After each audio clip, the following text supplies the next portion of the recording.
if we get started, and then for those that might be running a bit late, I can let them in. Okay, that's great. I'm happy to begin.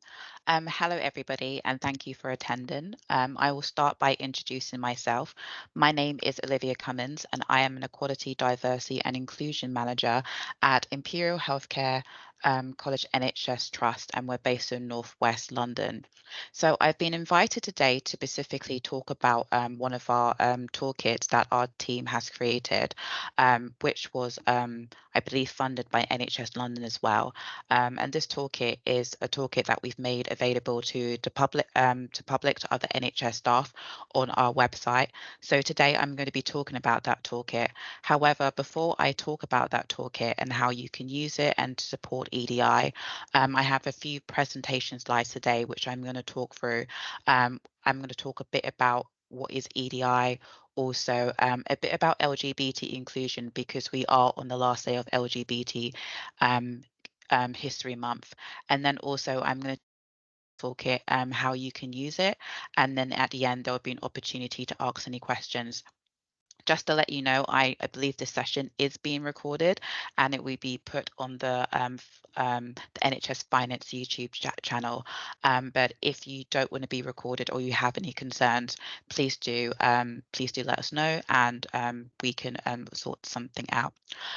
So what I will do, I will just present my slides that I have ready. So just bear with me while I share my slides. Technology has been working so far, so hopefully it still works. And also, just to warn you, I do have a bit of a cough, so if I do go in mute, it's just to quickly cough. So hopefully all you can see my slides. So as mentioned, so the aims of today's session is I'm going to talk a bit about what EDI is, a bit about LGBT plus inclusion, because again, it is LGBT History Month.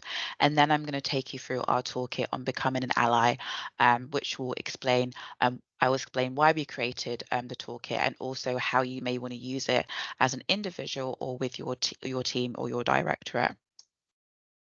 So I'm just going to start with like, what is EDI?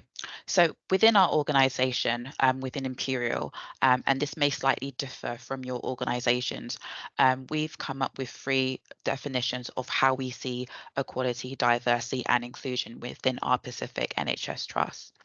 So when we talk about equality, we talk about making sure no one is treated worse than their colleagues because of who they are, and this is underpinned by the Equality Act.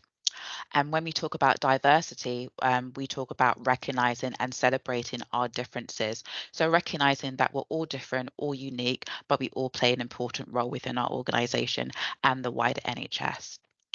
And when we talk about inclusion, we talk about making sure that everybody is supported and values and feels like that they belong. So in your organization, you may use equality, diversity, inclusion, but I know other organizations, sometimes they just refer to equality or diversity and inclusion. They do have different meanings. However, they can be used interchangeably when we're talking about how the NHS is driving change to make sure that we're more of an inclusive place to work. I should have edited my slide a bit. But I have a slide on why EDI is important, specifically to our trust, Imperial, but also to the wider NHS as well. So for us as an organisation, why EDI is important is because it helps to reduce workplace and patient discrimination, and that will be relevant to you as well. And as I mentioned, this is underpinned by the Equality Act 2010. It also helps us to live our NHS values as well.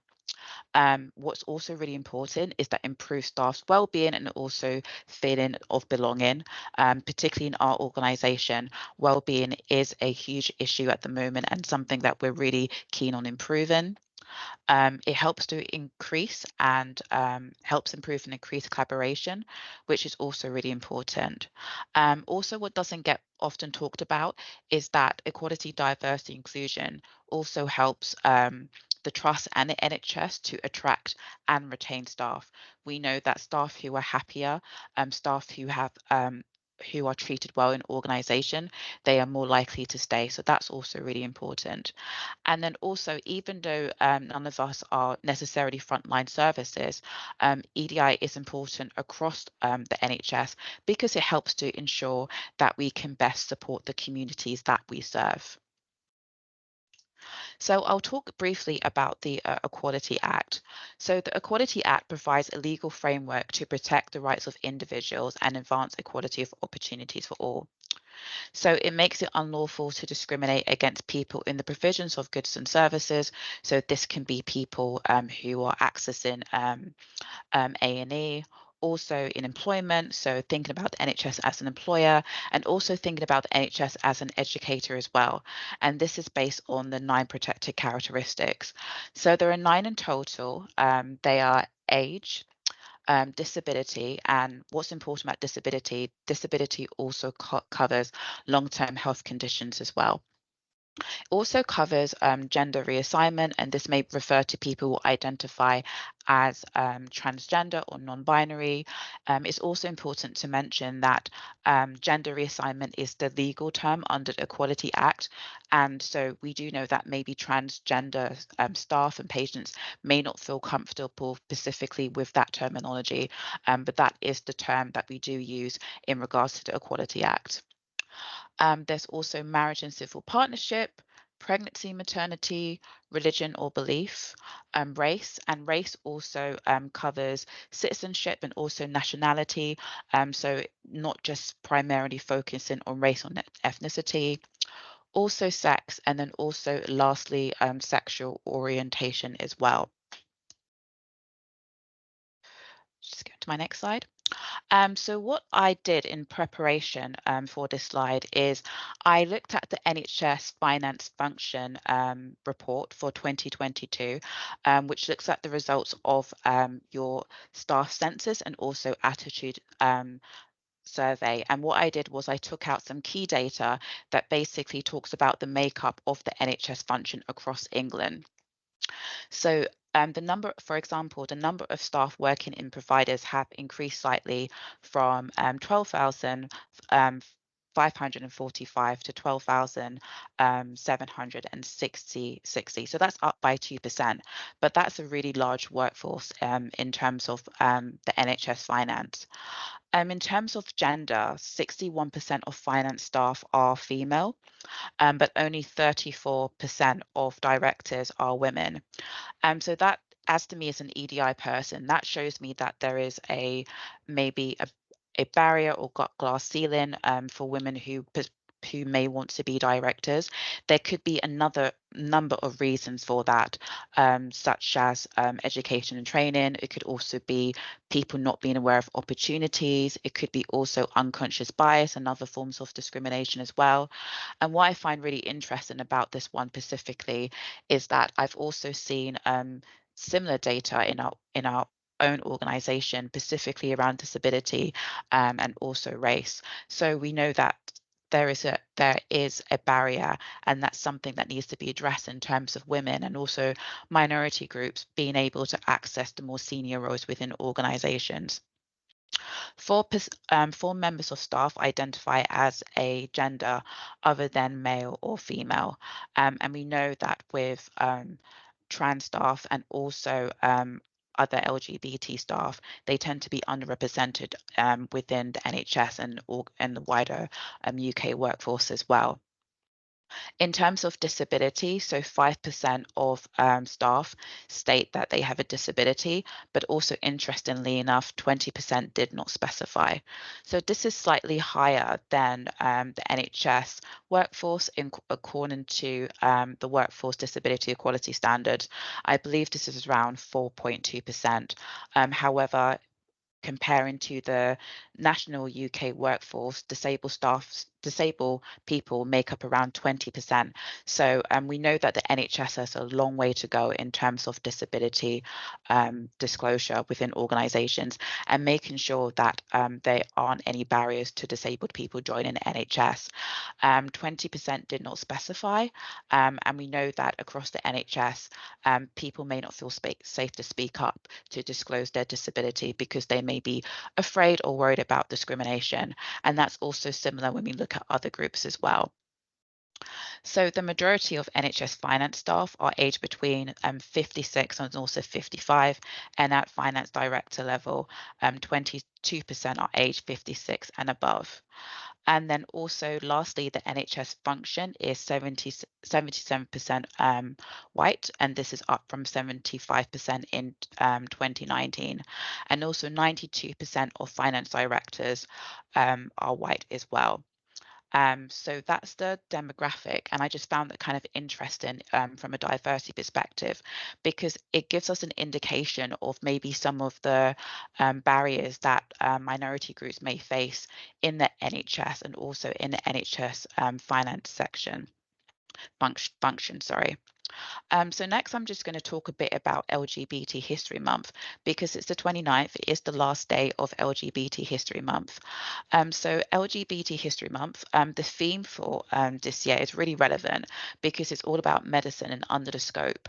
And so the 2024 theme is about celebrating LGBTQ plus people's contribution to the field of medicine and healthcare, both historically and today, and also to showcase the amazing work of the LGBT staff across the NHS and the wider healthcare settings. So within our own organisation, Imperial, we've been highlighting stories and experiences of our staff, and also what we've been doing to help our organisation to be more inclusive. In regards to the history of LGBT History Month, this was founded in 2004 by the Schools Out UK, which is a charity, and the aim of LGBT History Month is to commemorate the past, present, and future history of LGBT plus communities and human rights across the UK. And it's celebrated in February to commemorate the repeal of Section 28. So this was a law that existed from 1988 to 2003, although it was repealed much earlier in Scotland in 2000. And it basically stopped schools and councils from promoting what they deemed as promoting the teaching and promotion of the acceptability of homosexuality as a pretended family relationship. So this had a number of negative impacts of on LGBT plus people. It basically prevented schools and colleagues from discussing LGBTQ plus issues and identities in a positive light. And it also at the time coincided with a lot of homophobic media coverage around the AIDS crisis. And this also had a negative impact on the well-being and mental health of LGBT plus people, especially young people. If you want to find out more about Section 28, I really recommend looking on the BBC website, or also on Stonewall as well, where they have lots of articles and information where you can learn more about Section 28 and the impact that that had. And also in relation to LGBT History Month, if you want to learn more about it, I know the NHS website has more information about it, and also the official LGBT History Month website has more information. So lastly, before I go into the toolkit, I just listed some ways on how you can support LGBT staff within your organization. And this is in relation to some of the challenges that we know LGBT staff experience across the NHS.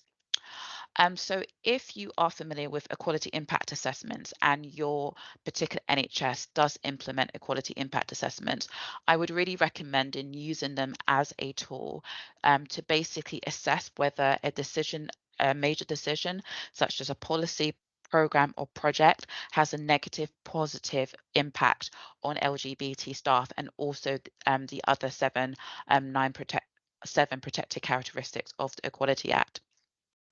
If you find that there is a negative impact, it's really important to either remove or mitigate that negative impact, or if it's justified, to explain what the justification is. When completing equality impact assessments as well, or any kind of decision making, it's also important to engage and consult with LGBT staff, and also patients if it's relevant to the program as well. This makes sure that we are collecting diverse experiences who can help us, inform us, and let us know of potential negative impacts that we may not be aware of because we don't share that lived experience. Thirdly, collect, analyze, and monitor demographic data to address workplace inequalities. Within our own trust, we have a diversity dashboard, which allows managers to be able to see what is the demographic of their team, as long as it's more than 13 people, or their division or directorate. This data is taken from what we call ESR, which is why we also really encourage staff to update their data if they feel comfortable as well. So this can really help staff and managers to see if there are any disparities between different groups, and to kind of problem solve what are those disparities and how can we reduce any disparities or inequalities as well. I'd also recommend accessing additional training and resources on LGBT plus inclusion. Even though I'm giving a presentation today, I'm only really providing the basics, and there's a lot of resources and training that's out there that's able to support people on how they can be more inclusive to LGBT staff as well. Fifthly, I would also say report, challenge bullying, harassment, and discrimination. We know based on our staff survey that bullying and harassment and discrimination remains an issue across the NHS, but particularly if you are from a minority group, you are more likely to be on the receiving end of bullying, harassment, and discrimination. How you report that may be dependent on the processes within your own organisation. So I definitely recommend speaking to your HR advisor, where you can find out more information on how to report this. However, I will list some of the ways that you can report and challenge bullying, harassment, and discrimination. So, for example, you can speak to your line manager, or if you're not able to, you can speak to a more senior member of staff. You can also speak to your employee relations team if you have one. You can also speak to a staff side representative. So staff side representatives are essentially trade unions. And so your trade union rep could give you advice, but also point you in the right direction and help you navigate your internal processes as well. If you have a Freedom to Speak Up Guardian, you can also speak to them as well. So Freedom to Speak Up Guardians are independent, impartial colleagues who have been trained to signpost advice and support around concerns that people have about wrongdoing. Also, staff networks. So within our organization, we have an LGBTQ plus network. So networks can help provide advice and support to members. They act as a collective voice and they advocate for change within the organization. So definitely, if you're not able to speak to a manager, a Freedom to Speak Up Guardian, or staff side representative, would really recommend speaking to a staff network as well. And what I would also suggest as well, reporting, challenging, bullying, harassment, and discrimination can be daunting, whether you're on the receiving end or whether you've witnessed it. And if any form of bullying, harassment, or discrimination is negatively impacting your mental health or the mental health of someone you know, I really recommend reaching out to your employees assistance program.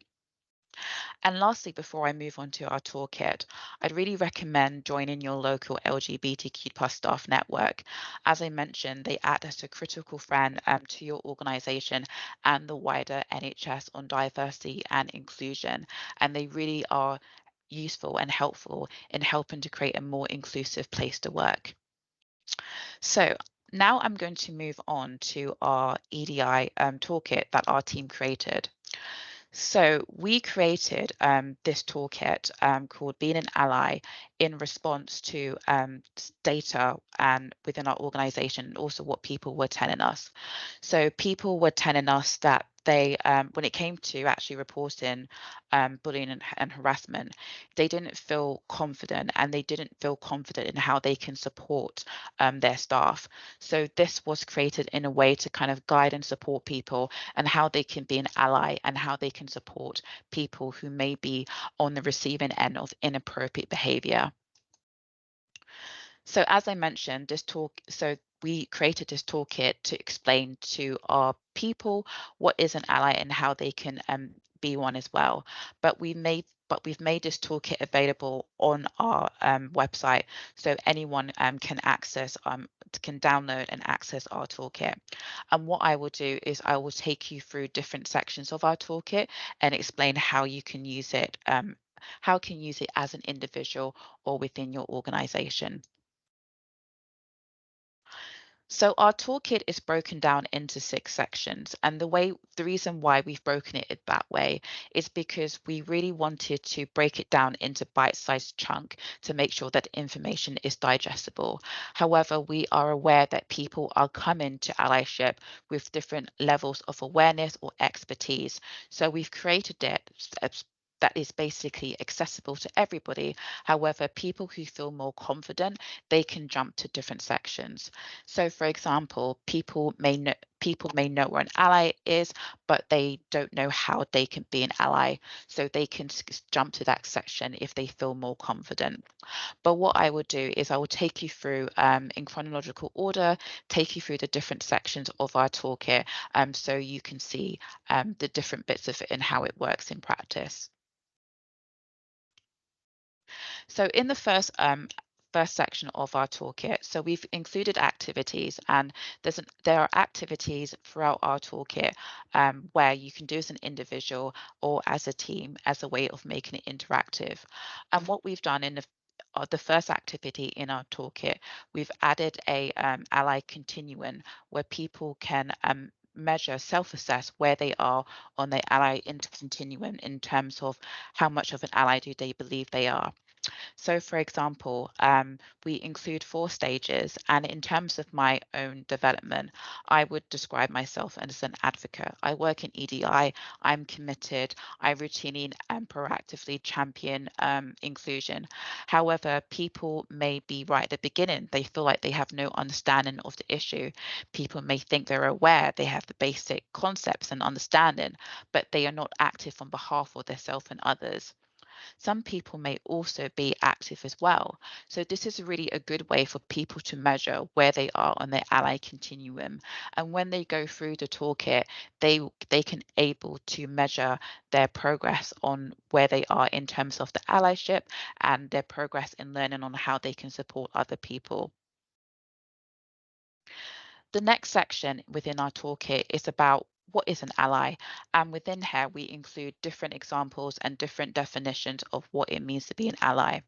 So we begin by saying an ally is someone who champions underrepresented groups while not being a member of that group that they are defending. So we provide an example here, but also on the next page as well of our toolkit, we provide different examples of different types of people who could be an ally. So I'll just give one example. So Jennifer is white. She can therefore act as an ally to her Black, Asian, or minority ethnic colleagues when they experience racism, for example, in the workplace as well.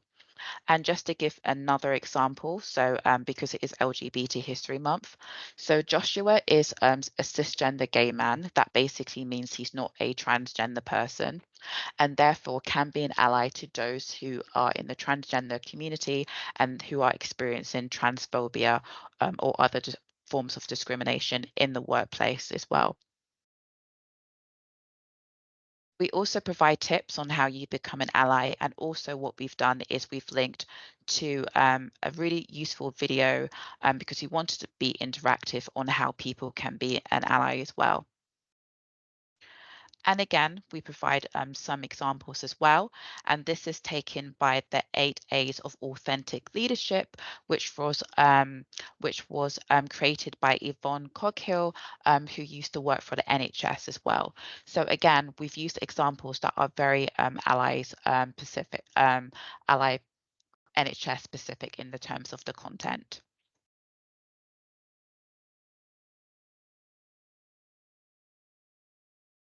So in the next section, we also give examples of how people can be allies. So thinking about what the do's and what are the don'ts as well.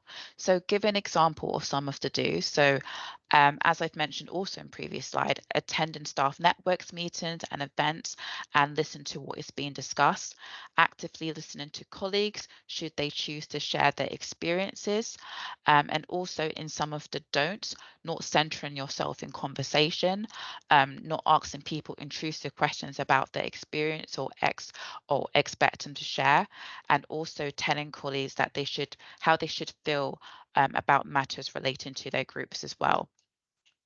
So this toolkit also includes examples that are really good to discuss with your team, especially on away days. We also talk about active bystander, and within our trust, we have an active bystander training that can accompany this allyship toolkit as well. If you have a similar training within your trust or your organization, I definitely recommend attending the training because it's really great and it gives more detail specifically about how you can be an active bystander and actively support people who may be experiencing inappropriate behavior. So again, as I mentioned, so it talks about that active bystander training and how you can support people. Again, we give some tips on allies, how you can be an ally, which I would just whiz through. So, and we also include some activities as well. This specifically links to our learning our learning content on our intranet. However, there may be some activities that are available within your own organization as well.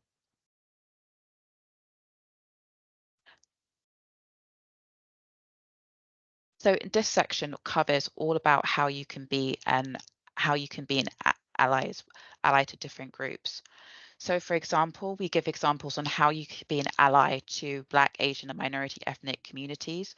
So such as avoiding microaggressions, talking to others and also calling out racism. We also include how you can be an ally to LGBTQ plus staff as well. So thinking about confidentiality and not outing people in the workplace, and also being aware of language as well. We specifically have information and how you can be an ally to trans people. So respecting their pronouns, avoiding and making assumptions, and also avoiding misgendering, which is using the wrong name or pronouns for a trans person. Although sometimes it can happen by accident, repeated or deliberate misgendering is a form of transphobia. And lastly, we also include how you can be an ally to disabled staff as well. So understanding hidden disabilities, respecting bodily autonomy. So for example, not touching someone's wheelchair without their permission, and also avoiding any patronizing behavior. So when you arrive at the end of our toolkit, you will see the Ally Continuum again. And this is an opportunity to basically see what progress you've made along the continuum. So for example, some of you may look at our toolkit and you may decide that you are aware. However, by the end of the toolkit, you may feel like you've improved to actually active or also advocate, or some people may still feel like they're still at aware, and that's absolutely fine. So at the end, we summarize our toolkit, so some of the key points of allyship in summary. So there are 7 points that we include. So for example, 1, take on the struggle as your own. 2, transfer the benefits of your privilege to those who lack it. 3, amplify the voices of the oppressed before your own. 4, acknowledge that even though you feel pain, the conversation is not about you. 5, stand up even when you feel scared. 6, own the mistakes and decenter yourself. And then lastly, understand that your education's up to you and no one else. So this is a really short toolkit which I've just taken you through, and this was created by our quality, diversity, inclusion team, so including myself, and I'm one of the EDI managers. And this was also supported by Sea Change, who are a consultancy, EDI consultancy company. And this was also funded by the London EDI Innovation Fund, NHS England and Improvement, which is why we've been able to make our toolkit more accessible and available on our official website as well. So that's the end of the presentation. So I will stop sharing in case there are any questions.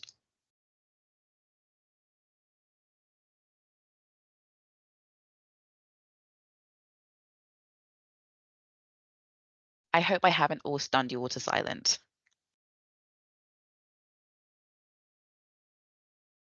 If anyone doesn't want to raise a hand, we can always put any questions in the chat box as well.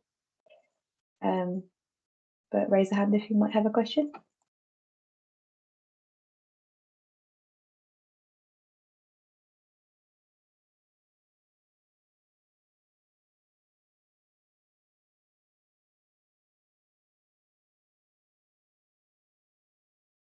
What I will do is if Natasha, if you haven't done it already, what I would do is I will send the link on from my internet page, internet page, a website page where you can find the links to all our toolkits. So this is just one of the toolkits that we've created.